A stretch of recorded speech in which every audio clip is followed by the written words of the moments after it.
তো বন্ধুরা, রনিদা কিন্তু আমরা এখনো পর্যন্ত ছাড়িনি, এখনো রয়েছে আমাদের ভালোবাসায়। দাদা কিছু বলো। দেখো ভাই, যেদিনকার আমি নিজের পোস্টের মধ্যে একটা অ্যাড দিয়েছিলাম তোমাদেরকে, যাদেরকে বলেছিলাম যারা যারা এই অনুষ্ঠানে অংশগ্রহণ করতে চাও, যারা যারা তোমরা প্রোগ্রামে আসতে চাও, দেখো আমরা করেছিলাম।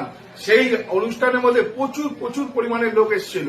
তা এসেছিল, যা আনন্দ পেয়েছে সব দিক থেকে, অনেক দিক থেকে সবাই সফলতা পেয়েছে, প্রচুর প্রচুর পরিমাণে বন্ধুত্ব পেয়েছে। তারপরে এই যে মধু ভাই যে আকাইপুরে যে অনুষ্ঠানটা রেখেছিল, সত্যি সময় একবারে সকাল থেকে টিফিনের ব্যবস্থা, দুপুরের খাওয়ার ব্যবস্থা, বিকেলে চা কফির ব্যবস্থা এত সুন্দর আমরা পেয়েছি। তা এখন আমার ইচ্ছা করছে না এই পরিবারগুলোকে আমি ছেড়ে যাই। তা দেখো সবাই চলে গেছে, কিন্তু আমার যাওয়ার ইচ্ছা করছে না। কেন ইচ্ছা করছে না তো, এই ভাইদের ভালোবাসা পেয়ে আমার ইচ্ছা করছে না, মনে হচ্ছে এখানেই থেকে যাই। এই পরিবারে বসে আমরা সবাই মিলে একসাথে কাজ করতে চাই। তা তোমরা সবাই, তোমাদেরকে বলবো যে এই ভাইদেরকে দেখে রাখো। এরা যেসব অনুষ্ঠান রাখে, প্রোগ্রাম রাখে, তোমরা অতি অবশ্যই যোগদান দেবে। তোমরা অবশ্যই এসো, তোমাদের পরিবারে এরাও সবাই ঘুরতে যাবে। কেন পরিবারে ঘুরতে যাবে? ভালোবাসা দিলে ভালোবাসা পাওয়া যায়।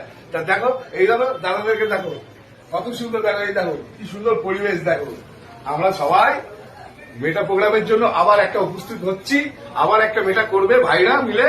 তোমাদেরকে সবাইকে আসতে হবে, ঠিক আছে? একদম একদম, সবাই আমরা একসাথে, সবাই সবার পাশে থেকে এগিয়ে যাবো। চলো, টাটা।